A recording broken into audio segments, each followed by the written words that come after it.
In July of 1954, a man arrived at Tokyo's Haneda airport, presenting a passport that was undeniably real, yet completely impossible. This wasn't a case of mistaken identity or a bureaucratic error. This man claimed to be from a country called Taured, a nation that, according to every map, every atlas, and every geopolitical record, simply didn't exist.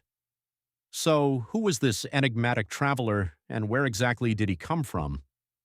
The bustling terminals of Haneda were even then a nexus of international travel, a gateway connecting Japan to the rest of the world. On this seemingly ordinary day, a Caucasian man, neatly dressed and speaking fluent French, arrived for a routine passport check. He appeared unremarkable, just another businessman in an era of post-war global resurgence. But when he handed over his documents, the customs official's brow furrowed. The passport was legitimate, adorned with official seals and stamps. The problem? The country of issue, Taured. The official, perplexed, called over a supervisor. Scrutiny revealed no forgery.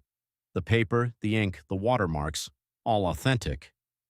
Yet the name Taured drew a complete blank. A quick search through the most comprehensive atlases and geographical references yielded nothing. No country named Taured existed, not now, not ever, at least not in any timeline known to man. The man, unflustered, identified himself in French, presenting his name as he pointed to the passport. His confidence never wavered. He insisted that Taured was a small sovereign nation located between France and Spain, with a history spanning 1,000 years. He spoke several languages, including Japanese, though with an unusual cadence. He was a seasoned traveler, he explained, on his third business trip to Tokyo that year alone, working for an international trading company. His purpose in Japan, he claimed, was to finalize details for a deal on Japanese electronics. He even had a wallet full of what appeared to be genuine Tauredian currency, along with international banknotes from several European countries.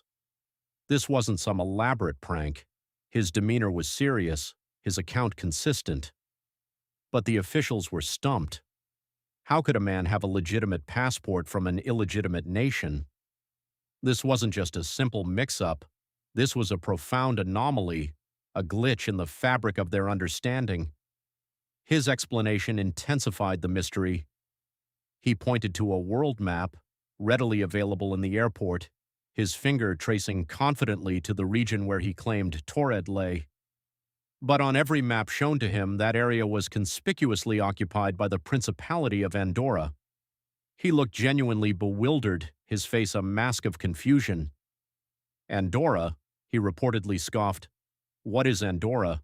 My country, Taured, has been there for centuries. He argued, passionately yet civilly, that the maps were wrong. He even produced an international driver's license with the same mysterious country of origin. He had visa stamps from numerous countries, including previous entries into Japan.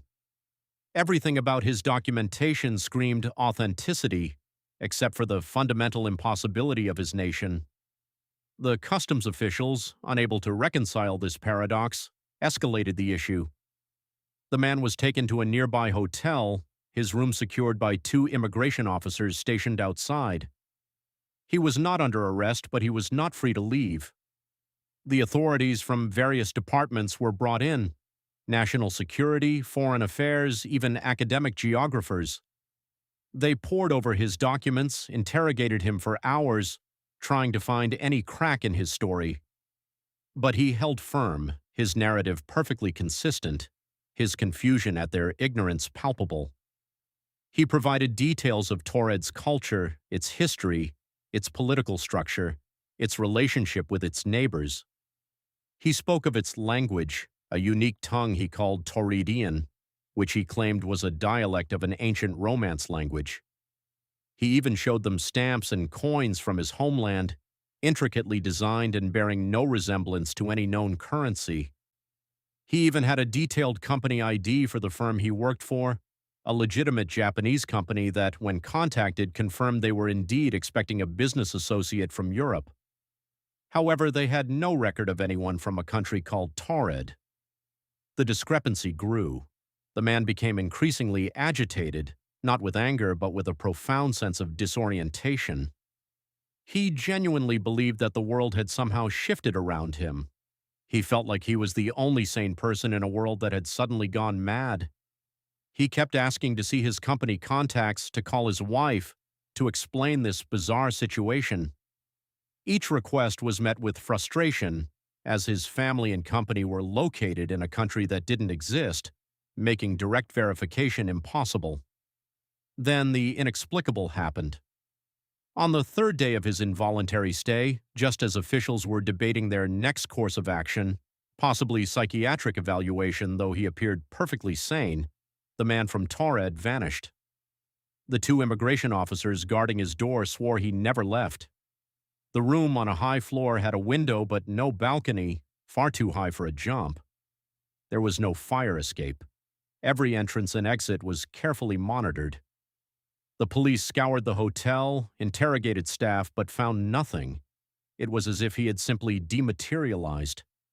His documents, including the impossible passport and the Tauridian currency, also disappeared from the sealed room. Only his personal belongings, like his clothes, remained. The only trace left behind was a profound sense of bewilderment and a riddle that has echoed through the decades. How could a man with authentic, albeit impossible identification vanish from a secure room without a trace? To this day, the case of the man from Taured remains an unsolved enigma, a tantalizing whisper in the annals of unusual incidents. Was he a traveler from a parallel dimension, having somehow slipped through a crack in reality, only to be yanked back? Was this an elaborate, meticulously executed hoax, a masterful display of misdirection and deception that has never been exposed? Or could it be a phenomenon we simply lack the scientific or metaphysical tools to understand, a slip of time, a momentary ripple in the cosmic tapestry? The story persists, fueled by the sheer impossibility of the event and the tantalizing prospect that our world might be far stranger, far less knowable than we ever dared to imagine. It challenges our understanding of geography, identity, and the very boundaries of existence. If you found yourself intrigued by this strange journey, perhaps the next story will take us to another place beyond our current understanding, a place where the lines between known and unknown blur even further.